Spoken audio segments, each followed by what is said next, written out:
Hey everyone, welcome back to Smart 4 Home. Today we're going to show you how to install Google Chrome on your Amazon FireStick. If you find this video helpful, don't forget to hit that like button and subscribe to our channel for more tech tutorials. Before we begin, make sure your FireStick is connected to the internet and you're logged into your Amazon account. Step 1. Enable apps from unknown sources. First, we need to enable apps from unknown sources. To do this, follow these steps.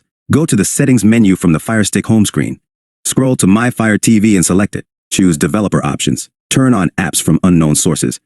This setting allows us to install apps that aren't available on the Amazon App Store. Step 2. Install Downloader app. Next, we need to install the Downloader app, which lets us download files from the internet directly onto our FireStick.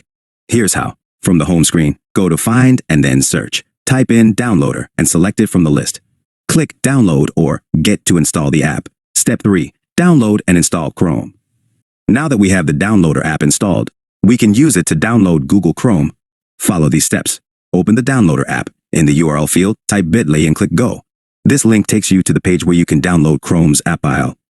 Wait for the download to complete. Once downloaded, click Install on the prompt that appears. After installation, click Done. To save space, you can delete the APK file after installation. Simply click Delete when prompted and confirm the deletion. Step 4. Accessing Chrome. Now that Chrome is installed, let's see how to access it. To open Chrome, you can either go to your apps and channels and select See All. Scroll down and find Chrome in the list. Alternatively, you can use a launcher app like Sideload Launcher to make accessing sideloaded apps easier. Once you open Chrome, you can sign in with your Google account and start browsing just like you would on any other device. Conclusion. And that's it. You've successfully installed Google Chrome on your FireStick. Now you can enjoy a full web browsing experience on your TV. If you have any questions or run into any issues, leave a comment below and we'll help you out. Thanks for watching.